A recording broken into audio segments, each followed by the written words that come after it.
नमस्कार दोस्तों, कैसे हैं आप लोग। उम्मीद है कि इस कोरोना काल में आप लोग घर पर सुरक्षित होंगे और स्वस्थ होंगे। भारतीय राज्य व्यवस्था हम लोग पढ़ रहे हैं और उस क्रम में हम लोगों ने संविधान सभा के बारे में अध्ययन कर लिया। उसके बाद संविधान के स्रोत क्या हैं और अनुसूचियों के बारे में। आज उम्मीद है कि आप लोग नोट्स भी बना रहे होंगे, लेकिन नोट्स ज़रूर बनाइएगा आप लोग, है ना। सिर्फ पढ़ना से काम नहीं चलेगा, क्योंकि भविष्य में अगर आपको कुछ पढ़ना हुआ तो फिर आप कहाँ से देख पाएंगे। इसलिए नोट्स ज़रूर बनाइएगा अपने साथ में। चलिए, तो हम लोग अब बात करते हैं और आज हमारा नया टॉपिक है, नया शीर्षक डालिए आप लोग, प्रस्तावना। प्रस्तावना के बारे में जितने भी फैक्ट्स हो सकते हैं, तथ्य हो सकते हैं, जितनी भी जानकारी हो सकती है, आज हम इसको कवर कराएंगे, प्रस्तावना। अगर हम भारत के संविधान की बात करें तो भारत के संविधान में सबसे प्रारंभ में प्रस्तावना का उल्लेख क्या क्या है। हालांकि संविधान निर्माण के सबसे लास्ट के हिस्से में प्रस्तावना को स्वीकार किया है, लेकिन प्रस्तावना संविधान के सबसे प्रारंभ में है। और हम लोगों ने अक्सर पुस्तकों में प्रस्तावना के बारे में देखा है कि पूरी पुस्तक का जो सार होता है वो प्रस्तावना होता है।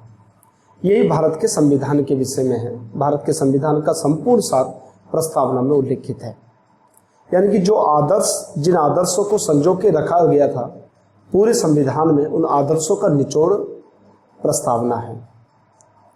अब दो प्रश्न यहाँ पर सीधे सीधे तथ्यों के आधार पर बनते हैं। प्रथम तो बनता है कि हमने किस देश के संविधान से प्रेरित होकर अपने देश के संविधान में प्रस्तावना को शामिल किया। दूसरा, इसकी शैली क्या है, इसकी जो भाषा है वो कहाँ से ली गई है, कहाँ से प्रेरित है। तो दो प्रश्न तो यहाँ से बनते हैं। सबसे पहले, प्रस्तावना है क्या, प्रस्तावना हमको बताती क्या है, इसके अलावा प्रस्तावना के बारे में विवाद क्या है।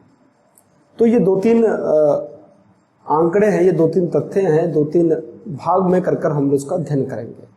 तो पॉइंट बना के लिखिएगा। सबसे पहले लिखिएगा, प्रस्तावना का शाब्दिक अर्थ होता है भूमिका अथवा प्रारंभिक परिचय। प्रस्तावना का शाब्दिक अर्थ होता है भूमिका अथवा प्रारंभिक परिचय। किसी भी चीज़ की भूमिका प्रस्तुत की जाती है तो वो प्रस्ताव कहलाती है। तो यहाँ पर भी क्या है, वही प्रस्तावना है, पूरे संविधान की भूमिका है और उसका प्रारंभिक परिचय है। ठीक है, लिखिएगा। भारतीय संविधान की प्रस्तावना का संबंध, दूसरा पॉइंट लिखिएगा, भारतीय संविधान की प्रस्तावना का संबंध उसके उद्देश्यों, आदर्शों तथा आधारभूत सिद्धांतों से है,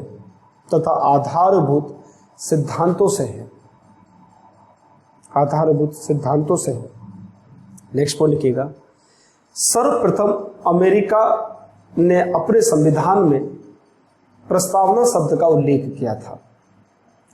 सर्वप्रथम अमेरिका के संविधान में प्रस्तावना शब्द का उल्लेख हुआ था। नेक्स्ट लिखिएगा, प्रस्तावना की विशिष्ट भाषा ऑस्ट्रेलिया के संविधान से प्रेरित है। प्रस्तावना की विशिष्ट भाषा ऑस्ट्रेलिया के संविधान से प्रेरित है। तो ये बात तो कुछ तथ्य रहे। अब प्रश्न उठता है कि संविधान को पढ़ने के बाद, प्रस्तावना को पढ़ने के बाद किन किन बातों का हमको जानकारी मिलती है। सबसे पहले मिलती है जानकारी कि संविधान का स्रोत क्या है। संविधान का स्रोत क्या है, सबसे प्रथम जानकारी मिलती है कि संविधान का स्रोत क्या है।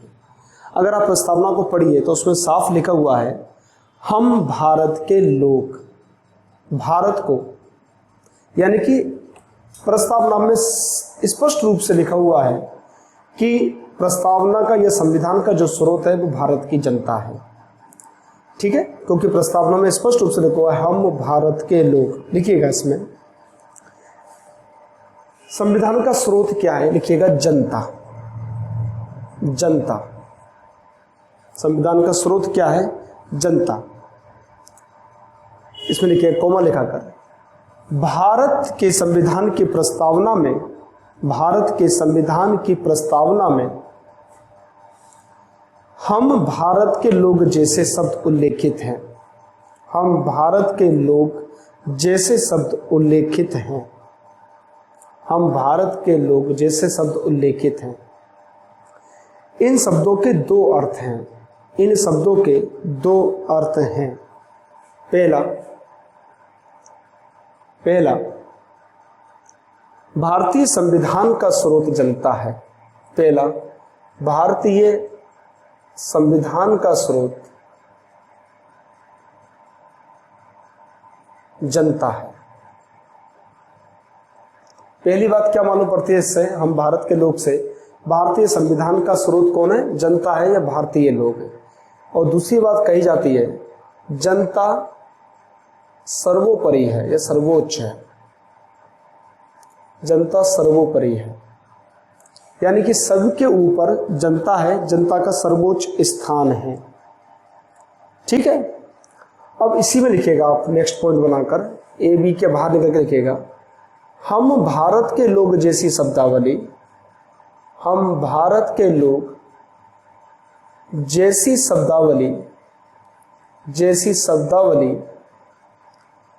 का प्रयोग, जैसी शब्दावली का प्रयोग अमेरिका के संविधान में किया गया है। अमेरिका के संविधान में किया गया है। हम भारत के लोग जैसी शब्दावली है, इसका प्रयोग कहाँ किया गया, अमेरिका के संविधान में किया गया है। वहां पर लिखा है we the people of united state, हम अमेरिका के नागरिक, सब जैसा उल्लेख किया गया है वहां पर। We the people, next point आगे लिखिएगा वी द पीपल, ये एक पुस्तक है और ये पुस्तक है नानी पालकीवाला की। किसकी, नानी पालकीवाला की। आप लोग इनका बाद में भी उल्लेख पढ़ेंगे, जब हम केशवानंद भारती केस के बारे में बात करेंगे तब नानी पालकीवाला के बारे में भी बात करेंगे। तो इनकी पुस्तक का नाम है वी द पीपल, जो कि नानी पालकीवाला की पुस्तक का नाम है। तो यह इससे ये मालूम पड़ा कि संविधान का स्रोत क्या है, संविधान का स्रोत वहाँ की जनता है। और दो बातें निकलती हैं, एक तो जनता सर्वोपरि है, दूसरा स्रोत कौन है, देश की जनता है। ठीक है, तो पहली बात ये मालूम पड़ती है। दूसरी बात जो मालूम पड़ती है वो ये मालूम पड़ती है कि भारत के शासन की प्रकृति क्या है। शासन की प्रकृति क्या है, किस प्रकार के शासन की व्यवस्था है। तो हम लोग देखेंगे इसके संदर्भ में किन किन बातों का उल्लेख है। एक तो भारत एक संप्रभु राष्ट्र है। संप्रभु यानी कि भारत में संप्रभुता है, अर्थात हम बाह्य और आंतरिक मामलों में अपना निर्णय लेने के लिए स्वतंत्र हैं। हम आंतरिक मामलों में भी और अपने बाह्य मामलों में भी अपना निर्णय लेने के लिए क्या है, स्वतंत्र हैं।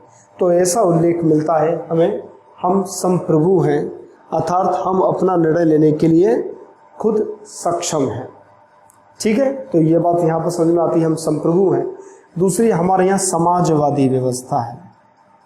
हमारे यहाँ क्या है, समाजवाद है या समाजवादी व्यवस्था है। अब ये समाजवाद क्या होता है, इसके बारे में हम लोगों को थोड़ा सा जानकारी करनी पड़ेगी। एक समाजवाद होता है, दूसरा मार्क्सवाद होता है। दो विचारधाराएं पूरे विश्व भर में प्रचलित हैं, एक मार्क्सवादी विचारधारा, एक समाजवादी विचारधारा। मार्क्सवादी विचारधारा क्या कहती है, मार्क्सवादी विचारधारा के बारे में अगर हम लोग बात करें कि मार्क्सवादी विचारधारा क्या कहती है, मार्क्सवादी विचारधारा का सीधा का अर्थ है कि कोई वर्ग नहीं, कोई स्टेट नहीं, वर्ग रहित समाज और राज्य रहित समाज के निर्माण की बात करती है। अर्थात ये कहती है कि जब से औद्योगिक क्रांति हुई तब से समाज में दो वर्गों का निर्माण हुआ। एक वर्ग जो मालिक बन बैठा और दूसरा वर्ग जो मजदूर बन बैठा। वो कहता है कि राज्य उन मालिकों को सह देता है, उनको संरक्षण प्रदान करता है, इससे राज्य का भी अस्तित्व नहीं होना चाहिए। और इस वर्ग का जो ऊंच नीच का वर्ग है, इसको भी अस्तित्व नहीं होना चाहिए। इसलिए ये नो क्लास नो स्टेट के कॉन्सेप्ट पर काम करता है। दोनों में से कोई नहीं। ये कहता है कि बंदूक उठाओ और जो शोषण कर रहा है, जो शोषक है, उसको हत्या कर उसके संसाधनों पर अधिकार कर लो। ठीक है, यानी कि समाज का नियंत्रण संसाधनों पर स्थापित करने की बात मार्क्सवाद कहता है। ये अहिंसा के रास्ते पर नहीं चलते बल्कि हिंसात्मक तरीके से अपने अधिकारों की मांग करते हैं। भाई समाजवाद इसके विपरीत है। समाजवाद में अहिंसात्मक तरीके से संसाधनों पर सभी वर्गों के अधिकार की बात करता है, लेकिन ये राज्य के अस्तित्व की भी बात करता है। बोले राज्य का अस्तित्व होता है और राज्य का ये कर्तव्य है कि वह संसाधनों का सभी वर्गों में समुचित रूप से वितरण करें। इसलिए भारत में जो व्यवस्था है, जैसे आप लोग भारत की व्यवस्था की बात देखेंगे तो जो संसाधन है उस पर सभी व्यक्तियों का, सभी वर्ग का, सभी क्लास के लोगों का अधिकार है। ठीक है, यह राज्य ये सोचता है कि इसका वितरण इस प्रकार किया जाए जिससे कि समाज के अधिक से अधिक लोगों का हित हो सके। तो भारत में समाजवादी व्यवस्था का उल्लेख किया गया है, यानी कि संसाधनों पर राज्य के अधिकार की बात की जाती है भारत के संविधान में, यह समाजवादी व्यवस्था के अंतर्गत है। ठीक है, तो समाजवाद है। अब समाजवाद के बाद आप लोगों को मालूम होगा कि 1991 से आर्थिक सुधार प्रारंभ हुए और उदारवादी विचार को ग्रहण किया गया, निवेश के लिए प्रेरित किया गया, विदेशियों को भी निजीकरण की तरफ बढ़ने का प्रारंभ किया गया। ये कहीं ना कहीं समाजवाद के विपरीत जाता है। जब निजीकरण होता है और तो निजीकरण के केस में जो समाजवादी विचारधारा है वो कहीं ना कहीं आहत होती है। जैसे एक मैं एग्जाम्पल के तौर पर दूंगा आपके लिए, मौलिक अधिकार में 16(4) और 15(4) की व्यवस्था की गई है। 15(4) के अंतर्गत जो पिछड़े वर्ग हैं उनके लिए शिक्षा में आरक्षण की व्यवस्था की गई है। 16(4) में जो सरकारी नियोजन है, सरकारी नौकरियों में भी कुछ आरक्षण की व्यवस्था की है समाज के कमजोर वर्गों के लिए। लेकिन जैसे जैसे ही उदारवादी दृष्टिकोण के अगर हम बढ़ेंगे तो निजीकरण की तरफ बढ़ते हैं, तो निजीकरण की तरफ बढ़ेंगे तो प्राइवेट यूनिवर्सिटीज पर प्राइवेट कॉलेजों का गठन होना प्रारंभ हो जाएगा या प्राइवेट फैक्ट्रियों का गठन होना शुरू हो जाएगा। हमको जो मौलिक अधिकार प्राप्त हुए हैं वो राज्यों के विरुद्ध प्राप्त हुए हैं, किसी प्राइवेट संस्था के खिलाफ के विरुद्ध प्राप्त नहीं हुए हैं। अतः कहीं ना कहीं जिस सोच को लेकर 15(4) और 16(4) को शामिल किया गया था वो सोच धीरे धीरे समाप्त होती चली जाएगी। अर्थात इन स्थानों पर, चाहे वो प्राइवेट शिक्षण संस्थान हो या प्राइवेट आपके लिए फैक्ट्री या कोई औद्योगिक इकाई हो, उसमें आरक्षण की व्यवस्था नहीं की जाएगी। तो जिस सोच के साथ इसको शामिल किया गया वो धीरे धीरे समाप्त होता चला जाएगा। ठीक है, देखिए 1991 के बाद जब से उदारवादी दृष्टिकोण अपनाया है, इस समाजवादी धारणा को थोड़ी सी ठेस पहुंची है। इसके अलावा भारत कैसा है? भारत पंथ निरपेक्ष है। भारत पंथ निरपेक्ष है। देखिए भारत के लिए धर्म निरपेक्ष शब्द का इस्तेमाल नहीं किया गया है, पंथ निरपेक्ष शब्द का इस्तेमाल किया गया है। देखिए एक होता है धर्म विरोधी राज्य, एक होता है धर्म निरपेक्ष राज्य। धर्म निरपेक्ष राज्य वो होता है जो किसी प्रकार के धर्म को पालन नहीं करता। भारत के केस में किसी भी धर्म को पालन करने वाली बात नहीं कही जाती है। भारत के केस में भारत सभी धर्मों को समान रूप से स्वीकार करता है, यानी कि भारत सभी धर्मों को समान रूप से महत्व देता है। भारत में ऐसा नहीं है कि किसी भी धर्म को स्वीकार नहीं किया जाता। अक्सर धर्म निरपेक्ष के रूप में लोग ये प्रस्तुत कर देते हैं कि भारत का अपना कोई धर्म नहीं है, भारत किसी धर्म को नहीं मानता। ये गलत शब्द है। भारत किसी धर्म को नहीं मानता ये गलत है, बल्कि यह सही है कि भारत सभी धर्मों को समान दृष्टि से देखता है। अगर भारत सभी धर्मों को ना मान रहा होता तो यहाँ पर कोई गणेश उत्सव की यात्रा नहीं निकल रही होती, यहाँ जगन्नाथ यात्रा नहीं निकल रही होती, यहाँ मुहर्रम का जुलूस नहीं निकल रहा होता, यहाँ आपके लिए गुरु गोविंद सिंह की जयंती नहीं मनाई जा रही होती, यहाँ पर बौद्ध जयंती नहीं मनाई जा रही होती, यहाँ पर और अन्य जो त्योहार धर्म और संस्कृति के होते हैं वो नहीं हो रहे होते। यहाँ पर सभी को अपने अपने अनुसार पूजा पद्धति आचरण करने की स्वतंत्रता है। तो भारत में कोई धर्म नहीं है या भारत का कोई धर्म नहीं है ये कहना गलत है। भारत सभी धर्मों को एक समान रूप से मानता है ये कहना उचित होगा। यानी कि भारत के जो धर्म निरपेक्ष या पंथ निरपेक्ष छवि की बात की जा रही है वो ये की जाती है कि भारत सभी धर्मों को, सभी पंथों को एक समान रूप से स्वीकार करता है। ठीक है, तो ये पंथ निरपेक्ष की बात होगी। इसी में लिख लीजिएगा SR बॉम्बई बनाम कर्नाटक राज्य, SR बॉम्बई बनाम कर्नाटक राज्य, SR बॉम्बई बनाम कर्नाटक राज्य 1994 के केस में के मामले में या के केस में पंथ निरपेक्षता को भारत की या संविधान की आधारभूत संरचना माना गया था। पंथ निरपेक्षता को संविधान की आधारभूत संरचना माना गया था। और क्या विशेषता है भारत की? भारत एक लोकतांत्रिक देश है। कल मैंने इसके बारे में बताया था आपके लिए कि लोकतंत्र क्या होता है। तो लोकतांत्रिक व्यवस्था है भारत के अंतर्गत, अर्थात भारत में जनता द्वारा चुने हुए प्रतिनिधियों के माध्यम से सरकार का यह कार्य संचालन किया जाता है। ठीक है, तो भारत क्या है? एक लोकतांत्रिक व्यवस्था है। इसके अलावा भारत क्या है? भारत एक गणराज्य है। कर इसके बारे में बताया था कि गणराज्य क्या होता है, लोकतंत्र क्या होता है। भारत एक लोकतंत्रात्मक गणराज्य अर्थात या गणतंत्रात्मक लोकतंत्र है। गणतंत्र उस शासन व्यवस्था को कहते हैं जिसमें राष्ट्र प्रमुख जनता द्वारा प्रत्यक्ष या अप्रत्यक्ष रूप से चुना जाता है। अगर हम भारत के केस की बात करें तो भारत में राष्ट्र प्रमुख देश का राष्ट्रपति है और राष्ट्रपति अप्रत्यक्ष रूप से भारत की जनता द्वारा चुना जाता है। भारत की जनता अपने प्रतिनिधियों को चुनती है और प्रतिनिधि फिर राष्ट्रपति का चुनाव करते हैं, अर्थात अप्रत्यक्ष तरीके से भारत की जनता ही राष्ट्रपति का चुनाव करती है। इसलिए भारत एक गणतंत्रात्मक देश है, यह गणतंत्र है। लोकतंत्र इसलिए कह सकते हैं कि भारत की जनता चुनावों के माध्यम से अपने प्रतिनिधियों का चुनाव करती है। जैसे हम लोग एमएलए एमपी का चुनाव करते हैं, ये लोकतंत्रात्मक व्यवस्था कही जाती है। हम लोगों ने कल भी बात की थी इस बारे में कि ब्रिटेन एक लोकतंत्रात्मक देश है लेकिन गणतंत्र नहीं है, क्योंकि वहां का राष्ट्र प्रमुख राजा होता है जिसका पद वंशानुगत है। अमेरिका लोकतंत्र भी है और गणतंत्र भी है।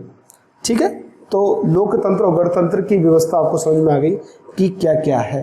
तो शासन की प्रकृति किस प्रकार की है? भारत एक संप्रभु देश है, भारत समाजवादी व्यवस्था है, भारत में पंथ निरपेक्ष है, भारत लोकतांत्रिक व्यवस्था है और भारत में गणराज्य है। ठीक है, तो इस तरह की बात की जाती है। अब भारत का उद्देश्य क्या है, संविधान का उद्देश्य क्या है, अगली बात मालूम पड़ेगी। दूसरी बात है, तीसरी बात क्या है, उद्देश्य क्या है। हम लोग उद्देश्य की बात कर लेते हैं। उद्देश्य न्याय प्रदान करना है। किस प्रकार का न्याय प्रदान करना है? सामाजिक न्याय प्रदान करना है, आर्थिक न्याय प्रदान करना है और राजनीतिक न्याय प्रदान करना है। सामाजिक न्याय प्रदान करना है, आर्थिक न्याय प्रदान करना है और राजनीतिक न्याय प्रदान करना है। तीनों का अर्थ समझ लीजिएगा। सामाजिक न्याय किसे कहते हैं? देखिए, जब देश की स्वतंत्रता आंदोलन चल रहा था उस वक्त गांधी जी का अपना विशेष महत्व था और गांधी जी ने उस वक्त राम राज्य का कॉन्सेप्ट दिया था। कुछ लोग इसको एक धर्म विशेष के राज्य की बात कर सकते हैं, लेकिन राम राज्य के बारे में धर्म का कोई संबंध नहीं है। राम राज्य किसे कहा जाता है? देखिए, राम राज्य के बारे में एक जनश्रुति है या हमारे जो पूर्वज है वो लोग ये बात कहते हैं कि राम राज्य एक ऐसा राज्य है जहाँ पर भेड़ या बकरी और शेर एक ही घाट पर पानी पिए। बकरी और शेर एक ही घाट पर पानी पिए, उस व्यवस्था को राम राज्य कहा जाता है। अर्थात यहाँ के संसाधनों पर हर वर्ग का समान प्रभाव रहे, समान अधिकार रहे, सब बराबर हो राज्य की दृष्टि में, वो राम राज्य कहलाता है। जब देश की आज़ादी की बात हो रही थी तो डॉक्टर अंबेडकर साहब ने कहा था, हम राजनीतिक न्याय तो ले रहे हैं, हम राजनीतिक स्वतंत्रता तो प्राप्त कर रहे हैं, लेकिन अभी हमको सामाजिक और आर्थिक स्वतंत्रता के लिए प्रयास करना होगा। इसलिए ही डॉक्टर अंबेडकर साहब को सामाजिक, राजनीतिक और आर्थिक न्याय का जनक कहा जाता है। इन्होंने कहा था, और ये बात महात्मा गांधी की भी सोच थी, सामाजिक न्याय के अंतर्गत है कि समाज में सभी व्यक्ति समान रहें, किसी को भी अन्याय का सामना न करना पड़े, किसी भी व्यक्ति को जाति, धर्म, लिंग, मूल, वंश, भाषा आदि के आधार पर कोई भेदभाव ना हो, समाज में सभी व्यक्ति समान रहे, अस्पृश्यता का अंत हो जाए, जाति प्रथा का अंत हो जाए। इस प्रकार के समाज की जब प्राप्ति होगी तब उसको सामाजिक न्याय कहा जाएगा। और इसकी ही प्राप्ति के लिए 15/4 और 16/4 के अंतर्गत कुछ गैर बराबरी को बराबरी पर लाने के लिए कुछ प्रबंध किए गए हैं। क्लियर है? सामाजिक न्याय आपको समझ में आ गया। इसके बाद आर्थिक न्याय। आर्थिक न्याय का अर्थ है कि गरीब अमीर के बीच की खाई को बढ़ावा ना दिया जाए बल्कि इसको बांटा जाए। और आर्थिक न्याय का अर्थ है कि समुचित रूप से सभी को अपनी आय का अर्जन करने का अधिकार प्राप्त हो, सभी को रोजगार करने का अधिकार प्राप्त हो, सभी को संपत्ति अर्जित करने का अधिकार प्राप्त हो। आर्थिक न्याय की बात करता है। इसलिए ही सरकार ने इनकम टैक्स का कॉन्सेप्ट दिया है। जो ज़्यादा कमाएगा वो ज़्यादा टैक्स देगा, जो कम कमाएगा वो कम टैक्स देगा। आर्थिक न्याय के लिए ये विभेद किया जा सकता है। तीसरा है राजनीतिक न्याय। राजनीतिक न्याय का सीधा सा अर्थ है कि राजनीतिक रूप से सभी व्यक्तियों की प्रतिभागिता एक समान रहे, अर्थात चुनाव लड़ने को लेकर और मतदाता के रूप में दोनों ही रूप से सभी को समानता प्राप्त हो, अर्थात हर व्यक्ति चुनाव लड़ सके, हर व्यक्ति मतदाता के रूप में वोट डाल सके। आज देश के राष्ट्रपति के मत का भी वही मूल्य है जो किसी मिस्टर एक्स का, जो कि बिल्कुल सबसे पिछड़ा व्यक्ति है, उसके भी मत का मूल्य एक ही है। ऐसा नहीं है कि देश के राष्ट्रपति के मत का मूल्य अधिक हो और एक गरीब व्यक्ति के मत का मूल्य कम हो, दोनों के ही मत का मूल्य एक है, बराबर है। तो ये राजनीतिक न्याय की बात करता है। और जिन लोगों को राजनीतिक रूप में सक्रियता नहीं मिल पाती है, स्थान नहीं मिल पाता है, तो उनके लिए आरक्षण की व्यवस्था की गई है। ठीक है, तो आरक्षण के माध्यम से उनको राजनीतिक रूप से प्रतिभाग करने का अवसर प्राप्त होता है। तो सामाजिक न्याय की बात करता है, आर्थिक न्याय की बात करता है और राजनीतिक न्याय की बात करता है। डॉक्टर अंबेडकर को सामाजिक और आर्थिक न्याय का जनक कहा जाता है। ठीक है, इस पॉइंट को भी आप लोग नोट कर लीजिएगा। और क्या देता है? न्याय देता है और इसके अलावा स्वतंत्रताएं प्रदान करता है। किस प्रकार की स्वतंत्रता प्रदान करता है? स्वतंत्रता प्रदान करता है, देखिए, जो हम लोग सामाजिक, आर्थिक और राजनीतिक न्याय की बात कर रहे हैं, डीपीएसपी में, directive principle of state policies में, राज्य के नीति निर्देशक तत्वों में इनकी भरमार है। वहां पर भी इस तरह की बात की गई है। यहां से प्रश्न उठाता है आपका एग्जामिनर, वो कहता है कि सामाजिक, आर्थिक और राजनीतिक न्याय का उल्लेख कहां कहां पर है? तो ए प्रस्तावना में, बी नीति निर्देशक तत्वों में, टी मौलिक अधिकारों में और डी नीति निर्देशक तत्व और प्रस्तावना में। तो छात्र समझते हैं कि नीति निर्देशक तत्वों में, उस पर क्लिक कर देते हैं, जबकि प्रस्तावना में भी इस तरह की न्याय की बात की गई है और नीति निर्देशक तत्वों में भी इस तरह की प्रस्तावना न्याय की बात की गई है। चलिए हम बात करते हैं स्वतंत्रताएं प्रदान करता है। किस तरह की स्वतंत्रताएं प्रदान करता है? विचारों को रखने की स्वतंत्रता, अपनी अभिव्यक्ति की स्वतंत्रता, ठीक है, अभिव्यक्ति की स्वतंत्रता, उपासना की स्वतंत्रता, धर्म की स्वतंत्रता, विचार की स्वतंत्रता, अभिव्यक्ति की स्वतंत्रता, धर्म की स्वतंत्रता, उपासना की स्वतंत्रता, विश्वास की स्वतंत्रता। आप थोड़ा सा नोट करो कि जिन स्वतंत्रताओं की बात की गई है, विचार और अभिव्यक्ति की स्वतंत्रता आर्टिकल 19 में उल्लेख किया, मौलिक अधिकारों में है। वही उपासना, धर्म और व्यवस्था के लिए आर्टिकल 25 में इसका उल्लेख किया गया है। धार्मिक स्वतंत्रता, तो जिन बातों का अंदर उल्लेख किया गया है उसका सार प्रस्तावना के अंतर्गत है। तो ये आप प्रस्तावना क्या है, हमने पहले लिखा, एक भूमिका है, एक परिचय है, पूरे संविधान का एक परिचय है आपके प्रस्तावना। जो अंदर लिखा हुआ है वही बाहर लिखा हुआ है। और क्या प्रदान करता है? और ये प्रदान करता है समानता। किसकी समानता प्रदान करता है? समानता प्रदान करता है। समानता किस चीज की प्रदान करता है? अवसर की समानता और प्रतिष्ठा प्राप्त करने की समानता। लिखते रहिएगा आप लोग इसी तरह, अवसर की समानता और प्रतिष्ठा प्राप्त करने की समानता। किस चीज की समानता देता है? अवसर की समानता देता है और प्रतिष्ठा की समानता देता है। आप लोगों को मालूम है कि अनुच्छेद 16, आर्टिकल 16 के तहत अवसर की समानता का उल्लेख किया गया है। वहीं अगर प्रतिष्ठा की बात करें, सभी व्यक्ति को प्रतिष्ठापूर्ण जीवन जीने का अधिकार है, ऐसा डीपीएसपी में आर्टिकल 39 के अंतर्गत इस चीज का उल्लेख किया गया है, आर्टिकल 39 के अंतर्गत।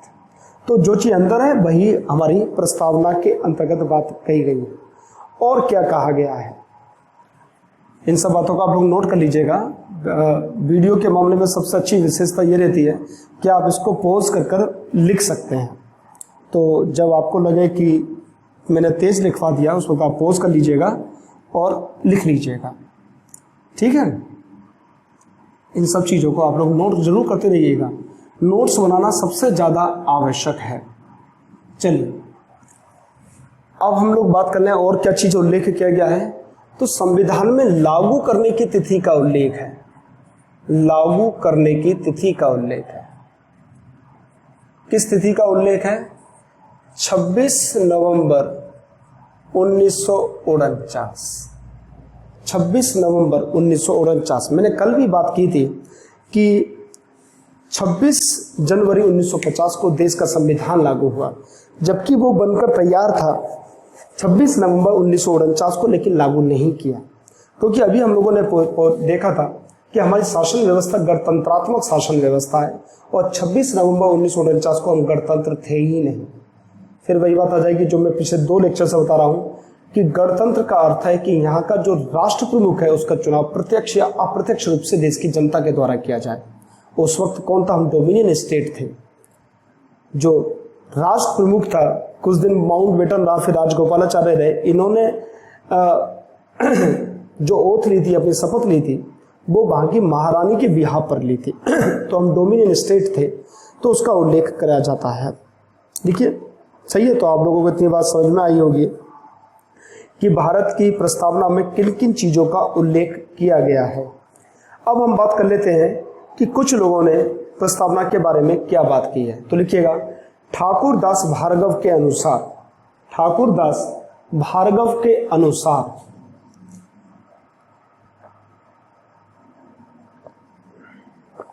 ठाकुरदास भार्गव के अनुसार 3 बातें कही हैं, हमको लिख लीजिएगा, पहली, दूसरी और तीसरी।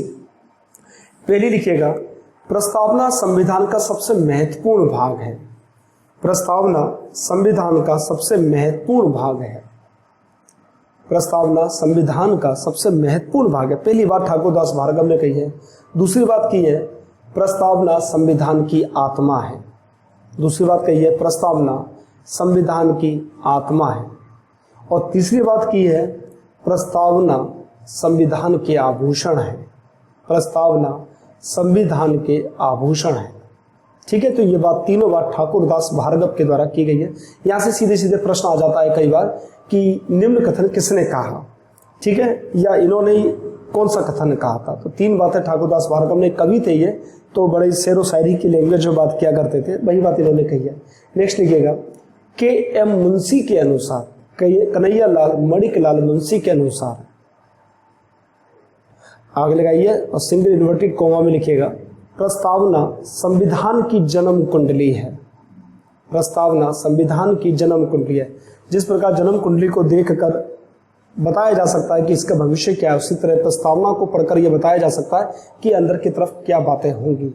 नेक्स्ट लिखिएगा, नानी पालकीवाला के अनुसार, नानी पालकीवाला के अनुसार प्रस्तावना संविधान का परिचय पत्र है। प्रस्तावना संविधान का परिचय पत्र है। प्रस्तावना संविधान का परिचय पत्र है। तो ये कुछ लोगों के उक्ति रही जिन्होंने प्रस्तावना के बारे में बातें की। अब हमने जिस चीज को छोड़ दिया था उस चीज को ले लेते हैं। 2 प्रश्न उठते हैं।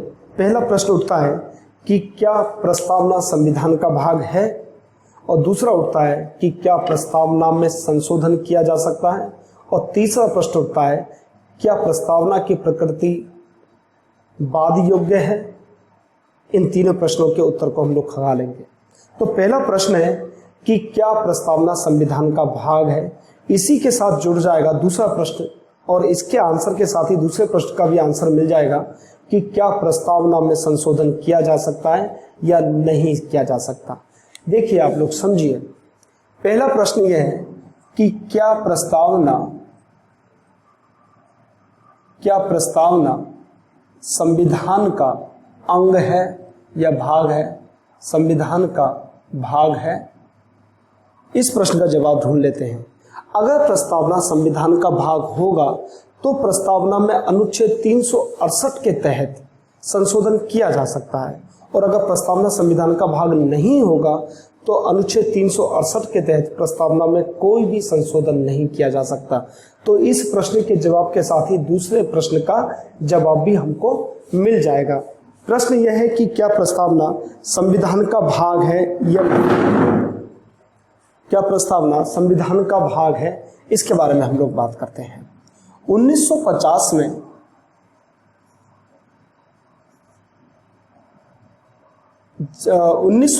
में जब देश का विभाजन हो गया तो एक जगह था वेस्ट बंगाल, पश्चिमी बंगाल का एक जिला था जलपाईगुड़ी। इसमें एक क्षेत्र था वेरुबारी। एक्चुअल में जब सर रेडक्लिफ ने विभाजन किया था भारत का, तो बेरूबारी क्षेत्र को पाकिस्तान का क्षेत्र अंकित किया गया, यानी कि बेनामे में नाम लिखा था बेरूबारी संघ का। लेकिन जब देश का बंटवारा हुआ, इतनी जल्दी हुई, सांप्रदायिक दंगे हो रहे थे, बेरूबारी भाग रह गया भारत की तरफ। बाद में इनको समझ में आया पाकिस्तान के लोगों को कि भाई हमारा हिस्सा रह गया है थोड़ा सा भारत के हिस्से में, इसको प्राप्त किया जाए। इसके लिए नेहरू नून के बीच समझौता हुआ था। नेहरू नून वहाँ के प्रधानमंत्री थे, उनके बीच समझौता हुआ, और जैसे ही समझौता हुआ तुरंत डॉक्टर राजेंद्र प्रसाद ने अनुच्छेद 143(1) के तहत सर्वोच्च न्यायालय से ये पूछवा लिया कि क्या कोई भी भारत अपने क्षेत्र को दूसरे देश को दे सकता है या नहीं दे सकता है, या किस प्रकार से दे सकता है। सर्वोच्च न्यायालय ने एक संविधान पीठ का गठन किया और जो परामर्श दिया, जो अपनी सलाह दी, वो ये दी कि संविधान संशोधन के माध्यम से भारत के किसी भी भाग को दूसरे देश को दिया जा सकता है। साथ में उन्होंने इसमें एक बात और जोड़ दी और इन्होंने कहा कि प्रस्तावना संविधान का भाग नहीं है। प्रस्तावना संविधान का भाग नहीं है, ये 1960 का मसला है। 1960 में बेरूबारी बाद में ये निर्णय दिया गया कि प्रस्तावना संविधान का भाग नहीं है। मसला था, आप लोगों को मालूम ही है, मैंने बता दिया कि वेस्ट बंगाल का जलपाईगुड़ी का बेरूबारी बाद में यह मसला हुआ था।